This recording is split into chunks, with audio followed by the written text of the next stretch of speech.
The Selfish Path to Romance. Download Chapter 1 for free at drkenner.com and at amazon.com. He got a fair trial, didn't he? What do you think that trial cost? He's lucky he got it. We heard the facts, didn't we? You're not going to tell me that we're supposed to believe this kid knowing what he is? Listen, I've lived among them all my life. You can't believe a word they say. You know that. I mean, they're born liars. Only an ignorant man can believe that. Now, listen. Do you think you were born with a monopoly on the truth? And they were born liars. This man is making global statements, and he's going on his emotions. I've lived among them all my life, and it doesn't matter who they were, but it's good to know that this is from the movie 12 Angry Men, and a movie that I highly, highly recommend. And should you just go by emotions? You're on a jury. Should you just go by your gut? We've been told to follow your heart, go by your feelings, or feelings never lie. Do feelings never lie? Is that healthy advice? And what's the alternative to going by your feelings? What are feelings? With me to discuss feelings is Dr. Steve Orma. He's a clinical psychologist and coach in the San Francisco Bay Area, and he specializes in helping adults overcome anxiety and stress-related issues. Welcome to the show, Dr. Orma. Thank you for having me. So that idea of follow your heart, I mean, people have told me, Ellen, just go by your heart, just go by your feelings.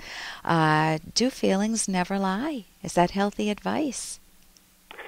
No, I don't think it is. I think feelings do lie sometimes, and that's the thing is sometimes they lie and sometimes they're accurate. And so if you just go by what you feel, you don't really know whether the feeling is coming from an accurate place, whether it's guiding you properly. So I can say I really feel I should take this job, and I haven't given it any thought. I just have that feeling. If you're my counselor, if you're my psychologist, what would you tell me? I would say first of all, it's important to know where feelings come from. Feelings come from our thoughts and our beliefs, and so they're a direct result of how we're thinking. And so our thoughts and our beliefs, however, can be mistaken sometimes. Sometimes they're accurate and sometimes they're not. So if our emotion's coming from a mistaken belief, then the emotion is giving us the wrong information. It's not following the facts. And if we act on that, we're going to be making a mistake and possibly hurting ourselves in some way. So can you give an example of that? A person faced with either going by emotions and they're really tempted to do that, or some situations that might arise in? Sure. So let's take an example of a college student. Let's say we have a pre-med college student, and he has an important exam that he has coming up that he needs to study for. But let's say his friend then invites him out to go to a concert, and then he has to decide between going to the concert or staying home and studying. Well, his gut feeling is, wow, it sure sounds a lot more fun to go to this concert than to stay home and study for my boring biology exam. I think I'll just go to the concert and go with that feeling. And then he ends up failing the exam because he didn't study. So the problem is the consequences is sometimes we act on the feelings, but we haven't thought through the situation. And if this person in this situation would have thought, it's important for me to get a good grade in this class because I want to pass it, I want to get my degree, I want to go on and have a career, kind of think through the situation and what's at stake in terms of his values, long-range values and short-range values, he'd be able to make a much better decision. Okay, so in that situation, he needs to really figure out, even though it's very tempting to go to the concert, really figure out what his longer-range values are. And you would help him with that. You would help him just find out the thoughts behind it. So if the thoughts behind going to the concert are, but I need a break, everybody needs a break, I can't, I'm tired of studying, it's too much, how would you help him with that if those are his specific thoughts?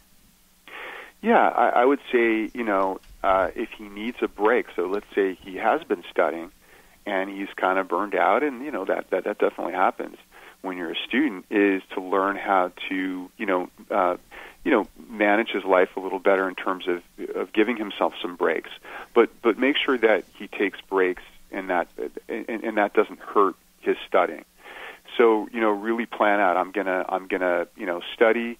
Create a schedule for studying is really helpful. I'm going to study 2 hours this day, 3 hours this day, and then I'm going to leave open this time for relaxing or going to a concert or having fun with friends. So it's balanced. So he's not just studying all the time, which is going to burn him out, but he's giving himself enough time to study and enough time to relax and have fun. Okay, and now what about another situation where a person would be really tempted to just go by emotions? I'm in maybe something to do with a relationship?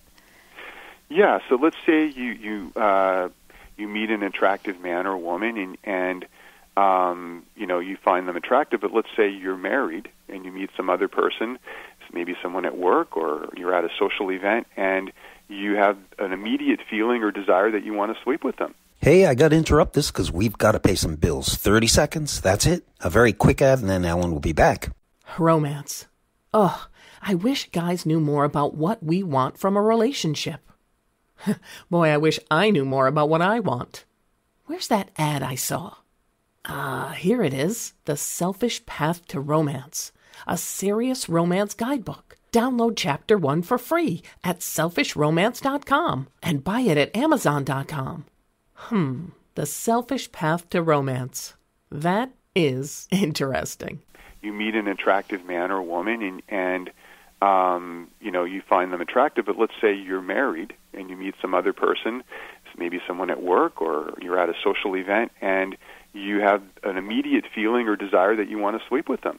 Mm-hmm. And you just kind of go with that feeling and blank out all the other facts of your situation, and you end up sleeping with that person, and that ends up being very damaging to your relationship or to your marriage. But my emotions told me to go ahead and sleep with the person. I mean, how could you give up that delicious moment? I mean, just to capture that. I mean, marriage can get dull and boring after a period of time, and I just couldn't say no. What would you say to me?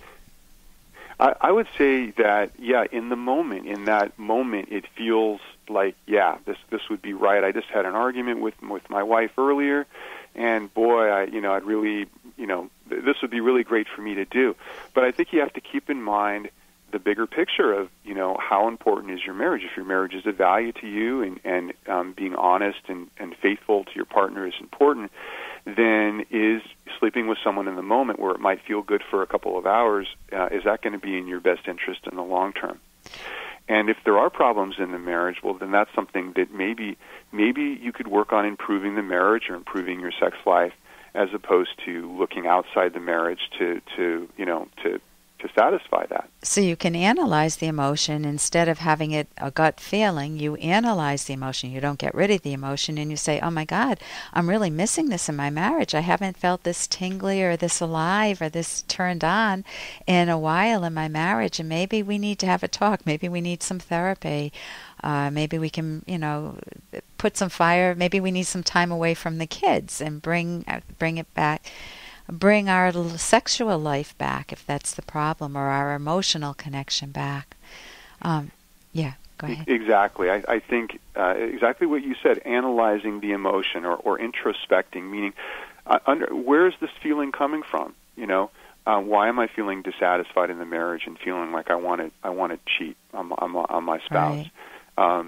What are the things going on that I'm not happy with, and then, what can I do about it? Right, and that's much better, because if you do go ahead and cheat, I mean, you and I have been therapists we've seen many different cases, and I know that once someone cheats, they feel guilty. They can't face their spouse anymore. They feel angry at them. They feel tremendous guilt, angry at the world, angry at themselves. They feel like they've let down their kids. They didn't look far enough to see all the implications of an affair.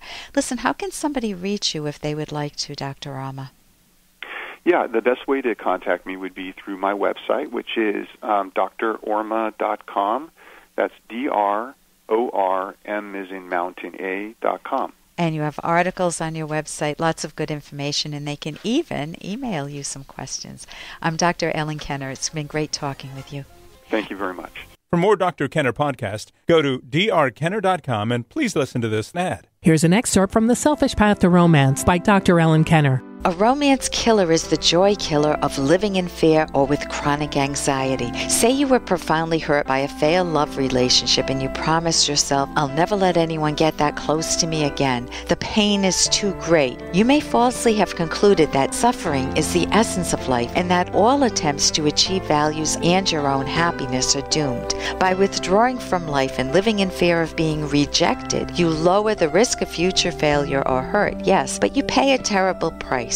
To live without taking reasonable psychological risks like pursuing personal goals and values, without learning how to cope well with setbacks, puts you in an emotional vacuum. Living means pursuing values. Pursuing values is the essence of life. Take steps, even if only small ones at first, to go after what you want. You can download Chapter 1 for free at drkenner.com, and you can buy the book at amazon.com.